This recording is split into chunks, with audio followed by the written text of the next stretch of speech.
Are you feeling burnt out or disconnected? If so, this episode is your blueprint for aligning your career with your deepest desires. Today, we're joined by high performance coach Andrew Pearce. He bears all about his 2021 burnout crisis, revealing how chasing someone else's dream left him unfulfilled. Andrew shares how to tune into your intuition to distinguish between forced desires and true callings. In this episode, you'll learn how willingness can be your secret weapon to overcome fear and achieve unstoppable success.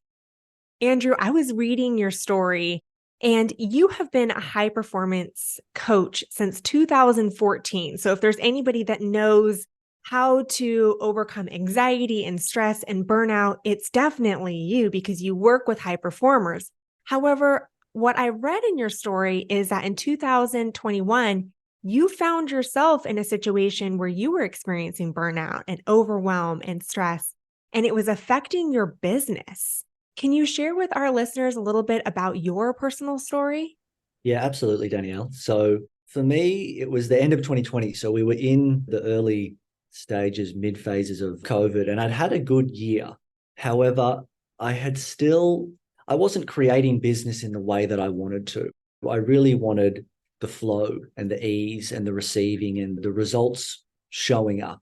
And despite 2020 still being a decent year, there was still the element of me pushing and chasing and doing some figuring out. And early 2021, I moved back to Bali. My friend was having some success with online webinars. And I'm like, oh, yeah, saw the lowest hanging fruit. I'm like, yep, I'm going to go after that and make that happen. Even though at the time I could feel within my body, I'm like, this isn't what I actually want to be doing. It's just an idea that I can see the potential of, and I'm going to make it happen and go after it. And so I did for a little bit until I really came to the point. I'm like, I don't want to be pushing and making stuff happen in this way. I want to tap into that flow and that ease and that receptivity. And so I made the commitment to myself to trust and follow and prioritize my inner peace, which in the early phases of doing so, even though internally I was feeling more and more at peace, my external world didn't seem to be matching my efforts just yet. In fact, I had to sell some shares to pay rent and things of that nature. But I stuck the course of trusting what felt true within myself and within my body. And eventually things began to turn around. I see this a lot with entrepreneurs or even working in corporate, where we see somebody else's success. And then we believe that in order for us to be successful, we should be emulating what that person is doing. However, it may not align with our core values or what is fulfilling to us and what we enjoy. And then it becomes a misalignment. And I can see why if you fell yourself in that situation where you're chasing what somebody else is doing, but it's not what you want to do, it's counterintuitive. We definitely don't feel fulfilled. We don't enjoy it as much. And we're not going to reap the financial benefits because it's not in alignment with what we enjoy. Yes, totally. Yeah, and that was the situation for me. So, what steps did you take when you were experiencing this misalignment and saying, I know that this particular person is having success with their business and approaching it this way, but it's not what I necessarily want to do? How did you get it back on track so that you could be in the positive within your business while also being in alignment with what is fulfilling for you? Yeah, so the first step was I got clear on what I actually wanted. The thing that I teach people is a distinction between actual desires and forced desires. And a forced desire is something that comes from fear. And the thing is, creating from force still works. People can create from force, but anything that's created from force will need to be sustained and maintained from force. And a forced desire is a fear-based desire. It's usually the lowest hanging fruit or something that you've seen someone else do that makes logical sense. It has societal influences and conditioning on it. The actual desire it's the intuition. It's that guidance that you don't know how it's going to work out just yet. You can't see steps 1 through 10, but there's a felt sense within you. It's just like, oh, what I actually want is I just want ABC. I just want X, Y, and Z. So The first step that I took was checked in with myself. I knew that there'd be some fear, some judgment, some self-doubt around the desire. And I just checked in. I'm like, what do I actually want here? How do I actually want business to happen? And in the process of setting that direction and getting honest with myself, I had the connection to the actual desire, which is a felt sense. With this distinction, someone will be able to feel in their body like, yeah, I can feel that that is forced. And I can feel this is just what I want to flow. It's where the body opens up and there's some excitement. So the first step that I took was that self-honesty and set in that direction. And it's so important to listen to our intuition, because so often we will look at something and say, this is what I should be doing. But if it doesn't feel right and it doesn't align with, it doesn't feel intuitive to us, then that's again where we know that misalignment. I know that one of the exercises I'll work with when I'm working with my clients is to look at our business, or if we're in our corporate environment and our job, and write down specifically what are the activities that I enjoy doing and what are the activities that I do not enjoy doing, either in my business or in my career. And then it's looking at, are there certain activities that I can delegate to somebody else? Or is it an opportunity to say, this is what I'm doing and the activities that I love, but does this role support these particular activities? Or is the area of my business supporting the activities that I enjoy doing? So it's so important, as you're saying, to really look within ourselves and intuitively put those steps in place to build the type of business or job that we enjoy doing. Yeah, So absolutely. you've talked a little bit about fear. Can you tell us more about what are some pivotal moments to becoming unstoppable and overcoming that fear? Absolutely. So something else that I teach that's so fundamental within just the fabric of the human experience is willingness. And there is an ever fluctuating relationship between fear and willingness. If fear is greater than willingness, fear wins.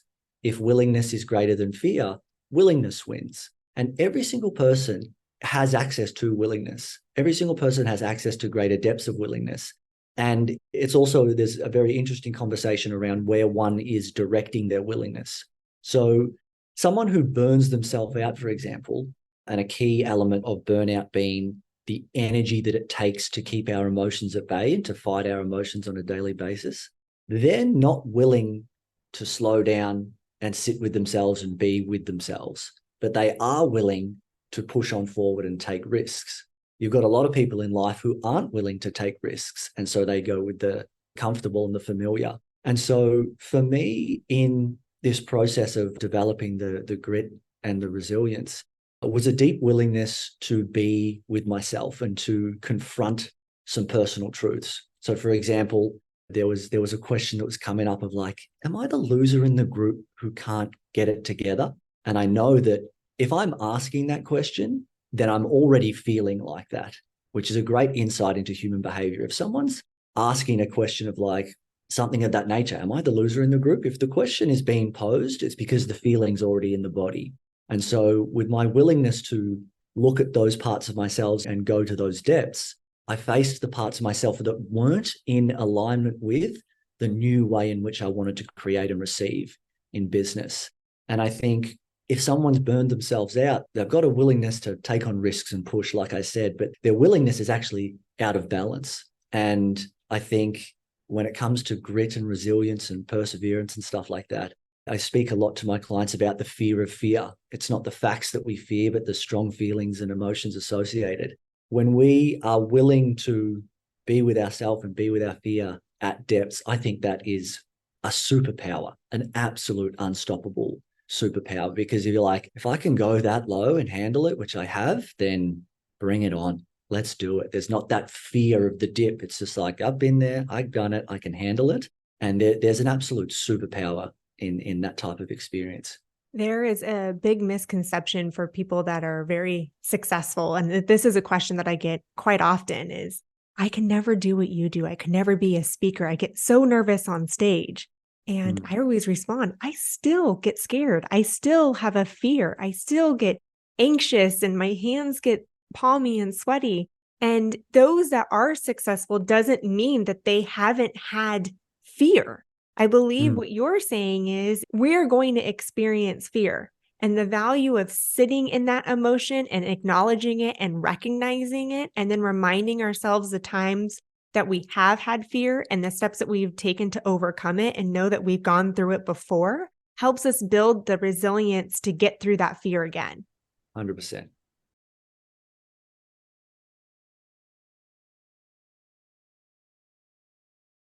So as you were overcoming this fear and you were sitting in it and you were acknowledging it and recognizing it, what were some of the steps that you took to build a successful business that you have? And what advice do you give to our listeners today who possibly are maybe considering taking a risk, who may be looking at other people and going, why are they more successful or have more friends? And I want to achieve those things, but they're still living a little bit maybe in their comfort zone. So two things, I'll just add a little bit to the willingness is that with these potential, like I was on the credit card at one point, I had to sell some shares. What helped me in continuing to follow and trust the internal peace that I was cultivating within was that I was willing to have to ask someone for money to buy a ticket to go back home, if that's what it got to. I was willing to face the shame and the embarrassment that would have come with that process. If I wasn't, I would have gone back into forceful business. If I wasn't willing for the potential of that worst case scenario, I would have gone back into forceful business. I would have downgraded to a cheaper villa or something of that nature because I wasn't willing to face that potential risk. So a step that was super helpful for me was exploring what's the worst case scenario here and how willing am I to go the distance? Because like I said, if I wasn't willing, a lot of people get caught up. I want it. Yes, I'm willing. And it's like wanting and willing are two very different things. And if I wasn't willing to face that potential risk, I would have avoided it and gone down a different path way sooner, So there's that, the exploration of worst case scenarios and then being willing to go the distance. And then I was really working on cultivating a deep felt sense of value, of embodied value, which required me being honest with myself about how valuable I felt I was, how valuable I felt my work was. And so there were some admissions throughout the process of, I think it's crap. I don't think it's all that good. I don't think I've got much to bring to the table. I don't feel like I've got much to offer. And I knew that throughout the process that what was coming up to leave and be released because it was no longer in alignment with the intention that I'd set for myself. And yeah, the willingness to go the distance helped me to trust the process. So those steps certainly helped in creating the change.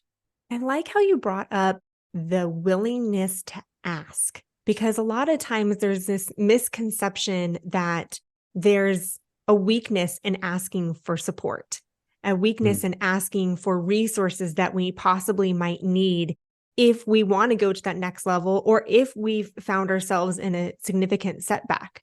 And I see this for people that are working in corporate environments. It could be they want to promote to the next level, but are they taking that time and the willingness to ask, what skills do I need to develop in order to get to that next step?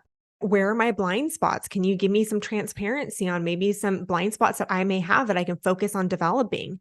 Would you be willing to mentor on sponsor me? And as entrepreneurs, the willingness to ask for guidance and mentorship from other people, but also the willingness to ask people for support if maybe we aren't achieving some of the goals that we want. We might need to get creative on asking for referrals or creative ways of different revenue streams within our businesses. But I really like how you mentioned that willingness to ask. It's not a weakness. It's helping us get to the goals that we want. Totally. And something that will help, like as you just said, like it's not a weakness, something that will help someone be more comfortable asking for help is being willing to be seen as weak. So if someone's like, I'm not willing to be seen as weak, and they associate asking for help and weakness together, and asking for help runs the potential risk of being seen as weak, and they're not willing for that, they'll shut down asking for help, even if it's the most logical thing for them to do moving forward. So if in that moment they're like, all right, whatever, I'm willing for the potential, not even a guarantee, but just the potential. I'm willing for the potential of someone to judge me or see me as weak as a result of me asking for help. all of a sudden, bang, behavioral change. And that person will then go and ask for help. Everyone's got willingness. It's just depending on where we're pointing it. And if someone's not willing to ask for help, then they need to understand that they are willing to tolerate their current circumstance, which is a whole nother can of worms that it opens up, but it's super powerful stuff. Okay, so say that again, because that is a profound statement. If they're not willing to ask for help, then they're willing to remain within their current state. Yes. Yep. Said in another way, another example is if someone is in a job that they hate, but they're unwilling to face the uncertainty of leaving the job, being unemployed, starting their own business, and meaning that they don't do that, what they need to understand is that they are willing to tolerate a job that they hate where they're treated poorly. And the good thing about this bit of awareness is this lights a little fire under the arse, because it's like, oh, I don't want to be that person. I don't want to be willing to tolerate that. And it's just like, well, you currently are, which is no shame, no judgment. It is what it is. But it sets the wheels in motion for it to be like, okay, well, the scale begins to tip towards, I'm not willing to tolerate this anymore. I am willing to face the uncertainty of change. All of a sudden, bam, things change. Willingness is so fundamental to human behavior. I can just feel my stomach turning a little bit with that statement, because it just hurts to even hear that statement. I can't even imagine if I was in a position either within a professional or personal life where I'm saying specifically, I know that these circumstances are not good. I'm not happy. I'm not fulfilled. I'm burnt out. I'm overwhelmed, but I'm willing to stay in this state because I'm not willing to ask for help, or I'm not willing to make a change. And to say that out loud, to hear it and say it, that hurts. Yeah, it can punch you in the guts. Yeah, Sure. that's the best way to describe it. Right now, I feel like I just got punched in the guts of going, ouch, that's got to Yeah, hurt. And it's a profound yeah. statement, but it's a real eye opener as to what are we willing to sacrifice? The willingness to possibly be viewed as weak and asking for help, or are we willing to just stay in our current state and be unfulfilled and overwhelmed and burnt out and happy? But the interesting thing is when we look at some of the research that's out there, the research shows that a lot of people want to help, but they don't know how to help. And in actuality, when we help somebody else, we get an increase in dopamine, which is a chemical that releases a happiness chemical within our brain. So when we help others, we get a release of dopamine. And so a lot of times when people say, I don't want to be a burden onto somebody else, but in reality, when we ask for help, people get a release of dopamine and they fulfilled and happy by helping somebody. So I believe that that's another shift that we get to make, that it's not a sign of weakness. It's an opportunity to connect with somebody on a deeper level. It's an opportunity to learn from somebody. It's an opportunity for somebody else to experience joy and fulfillment because they are helping somebody else. Yeah, absolutely. It's an exchange. It's an exchange that benefits both parties. Yeah, when the willingness is present, there's a shift in behavior. And this conversation's great because it will give the listeners a felt sense of the distinction between wanting and willing. That's the eye opener. I think so many people that aren't experiencing the changes that they want are stuck in wanting, thinking that they're willing, but actually not being willing. But when you match your level of willingness with your level of desire, that's when you'll see the change. It really puts such a responsibility on self, and kind of call out the excuses, the time, the money, the timing, the energy, got to get my mindset right, all of these things first. Underpinning all of it is like if you're willing or not. And also something I want to throw in is that not being willing is actually a statement of empowerment. There's no right or wrong. I've got a scale of willingness I've created. There's no right or wrong on the scale. It's just where you are or are not. And to say, no, I'm not willing to stretch myself further right now is a statement of empowerment. And it might be what someone who's in a position of burnout needs more than anything else. They'd been willing to stretch themselves again and again and again, and it got themselves burnt out. So just for everyone listening, when you're at a place of like, no, I'm not willing to do that, there's nothing wrong with that. There's no shame. It's a statement of empowerment, and an honest answer as to where your willingness is at is the fastest way forward, because you can't move forward in a nice, easeful, flowing way when you're not being truthful with yourself. I want to add to that too, because you talk about I'm not willing to add more on to my plate because of where I'm currently at right now. I'd also like to add that phrase of possibly what somebody might be thinking of adding onto the plate could be that's just not a priority of mine right now. There's a Mm, lot of times when people will say, well, I don't have time. Well, a lot of times we do have time. It's just that that particular task is not a priority for us at this time. mhm. I could be spending my time. I remember at one point in my life when my husband was deployed and I had 6-year-old twins at the time. And I remember I was sitting on the floor. My entire pantry is on the floor because I decided that it would be the right time to reorganize the pantry and make it this Pinterest worthy pantry and make it look all Yeah. pretty. And then I looked around and saying, why did I do this? Is this really a priority or is this Mm. causing burnout? Is it a want to do? Sure, I'd like to have this beautiful pantry, but is it something that needs to be added onto my plate? And is it a priority in comparison to all the other tasks that I'm doing, juggling a full-time job and kids and being the primary caretaker while the husband deployed? So I believe a lot of times it's also saying, is this a priority right now? And if it is, am I willing to make it a priority to achieve our goals?